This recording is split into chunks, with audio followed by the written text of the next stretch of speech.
और भारत में आदमी से जाना जाता है, मनुष्य से जाना जाता है, इंसान से जाना जाता है।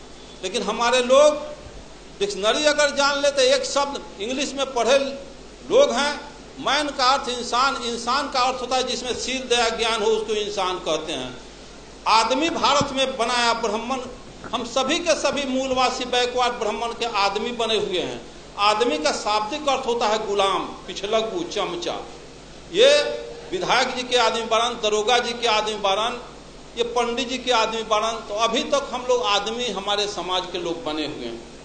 अगर आदमी नहीं बने होते तो नदी नाला, गोबर, पत्थर, मिट्टी के ढेहूर को हम देवता के रूप में नहीं स्वीकार करते।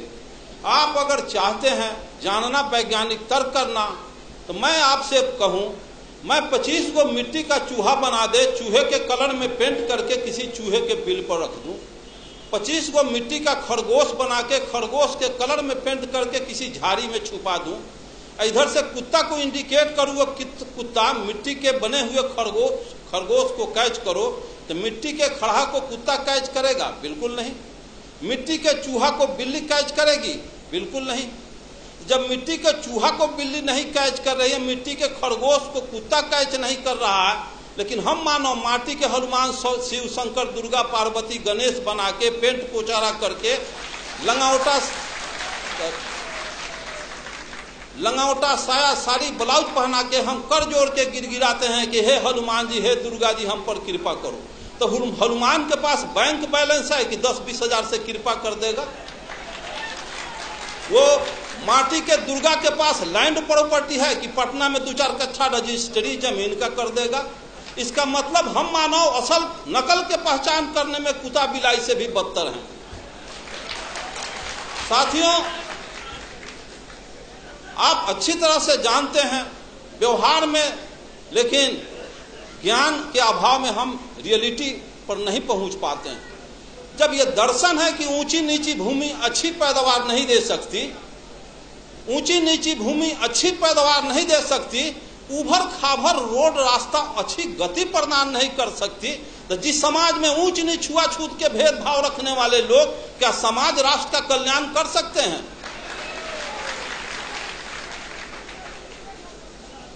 ब्राह्मणवाद का सबसे बड़ा हथियार शराब और वरदान।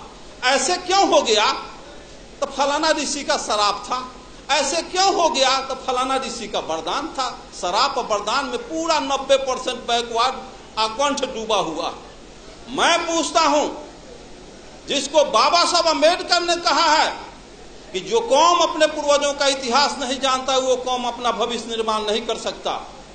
एक्चुअली मार्क्स ने कहा है कि पॉलिटिकल पावर, मार्क्स ने कहा है कि Marx told that revolution engine of history, क्रांतियां इतिहास की इंजन होती है। भारतीय परिवेश को समझा। यहां 3 बीमारी थी और बीमारी के पहले डॉक्टर दवा का इन्वेंशन नहीं करता, बीमारी के बाद दवा बनती है। भारत में 3 बीमारी है जिसका नब्ज पहचानने का काम ज्योतिबा फुले, पेरियार रामास्वामी नायकर, बाबा साहब अम्बेडकर और जगदेव प्रसाद ने किया। और जर्मनी में, इंग्लैंड, फ्रांस, रूस, चीन में 2 बीमारी थी। और पूंजीवादी और सामंती व्यवस्था, यहाँ जातीय व्यवस्था भी, ब्राह्मणवादी व्यवस्था भी है। इसलिए यहाँ का मार्क्सवाद बाबा साहब अम्बेडकर, लेनिन, जगदेव प्रसाद। तो मैं पूछता हूं कि जब ऊंची नीची भूमि अच्छी पैदावार नहीं दे सकती, उसी तरह से इतिहास जानो। 712 ईस्वी में अरब के ब्राह्मणवाद का यही तकाजा है, यही बहुत बड़ा कि शिव के त्रिशूल से बचबा, विष्णु के चक्र से बचबा, इंद्र के वज्र से बचबा, जम के दंड से बचबा, लेकिन पंडित जी के शराब से न बचबा। चंद्रलोक पर भी चले जाओगे, धह लकड़ी लेखन जड़ जाओगे। तो 712 इतिहास देखो। 712 ईस्वी में अरब के मोहम्मद बिन कासिम 6000 पलटन लेके सिंध के दाही राजा पर हमला बोल दिया। दाही राजा की 60,000 पलटन धूल चाट के हार गई। 1026 में मोहम्मद गजनी 30,000 फौज लेके पंजाब, राजस्थान होता गुजरात पहुंचा। वहां ब्रह्मणवाद के प्रबल दूत सोमनाथ के मंदिर को ध्वस्त कर दिया। 3 लाख क्षत्रिय सेना हार गए। हिस्ट्री में पढ़ा था सभी देवी देवता सोने चांदी के थे। 80 को खच्चर गधा हाथी पर गजनी, सभी शिव शंकर दुर्गा पार्वती को सोने चांदी को ढाह के मार मुकदर के कचूमर निकाल के ले गया अफगान। फिर पानी 1193 में गोरी के 12,000 फौज के सामने पृथ्वीराज चौहान के 80,000 फौज धूल चाट के हार गई। सभी मंदिरों को ढा दिया, देवी देवता कबाड़ के ले गया। फिर पानीपत की पहली लड़ाई 1526 में त्राइन के युद्ध में बाबर के 12,000 फौज के सामने राणा संगा की 60,000 फौज धूल चाट के हार गई। तो एक तरफ कहते हो कि शिव के त्रिशूल, विष्णु के चक्र, इंद्र के वज्र, जम के दंड से बचोगे, पंडित के शराब से न बचोगे। तो 712 में हार गए, 1026 में हार गए, 1193 में हार गए, 1526 में हार गए। देश गुलाम हो गया, देवी देवता लूट गई, बहु बेटी लूट गई, मार के गजरा मुल्ली की तरह काट दिया गजनी। और किसी को शरापना नहीं था कि गजनी गोरी को अंग्रेज को शराप देता तो बॉर्डर के वहीं पर लकड़ी लेखन धो धो जड़ जाता।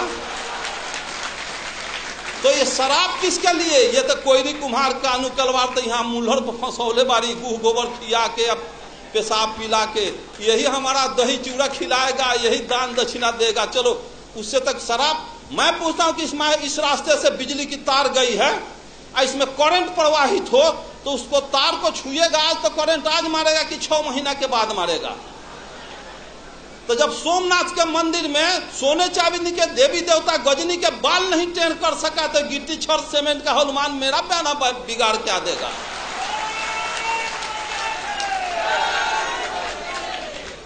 और यहाँ के मूलवासियों का एक ही उपाय है, जो मेश्राम साहब का तो सुने ही हैं और सुनेंगे। जिस स्थिति में आर्यों के पोजीशन में हैं, आर्य जिस पोजीशन में हैं, सिर्फ वही पोजीशन जो पोजीशन सर्प और चूहा का है। सर्प जाता है चूहे के बनाया हुआ घोंसला में, घर में, बिल में प्रवेश करता है और घरवैया को, उसके बाल बच्चा को भी खा जाता है, उसको भी खा जाता है और घरवो दखल कर लेता है। उसी तरह से यहाँ के आर्य बाहर से आया और यहाँ के मूलवासी घरवैया को खा गया, आज भी खा रहा है, घरवो दखल कर लिया। 90% बैकवर्ड गुलाम बना हुआ। इसको सोचना होगा, समझना होगा, जानना होगा। दुनिया के सारे लोग ब्राह्मणवाद के तिक्रम को समझ गए कि यहाँ के बैकवर्ड मूलवास अनुसूचित जाति के लोग नहीं समझे। 1945 में हिरोशिमा नागासाकी पर परमाणु बम गिरा तो ब्रिटेन के प्राइम मिनिस्टर चर्चिल का हृदय पिघल गया कि हिरोशिमा में, जापान में लाखों आदमी के निधन पर। तो इंटरनेशनल कमेंट किया चर्चिल और कहा कि हम अमेरिका को समझदार समझते थे लेकिन अमेरिका समझदार नहीं निकला। किसी राष्ट्र को बर्बादे करना था तो परमाणु बम काहे लग गिराया? भारत से 4 गो ब्राह्मण लेकर जापान में बसा देता, उसका सर्वनाश कर देता। तो 4 ब्राह्मण किसी राष्ट्र को बर्बाद कर सकता है। और जिस देश में घरे घरे ब्राह्मण बसा, अगुआड़ा पछुआड़ा ब्राह्मण मरवा गाड़ के छोड़ जात, सत्यनारायण झूठनारायण अंगना में बोला करके अपन कार्य को संपादित करता है, उस देश के बैकवर्ड को कभी कल्याण होने वाला है? पिछड़ा का कल्याण होने वाला है?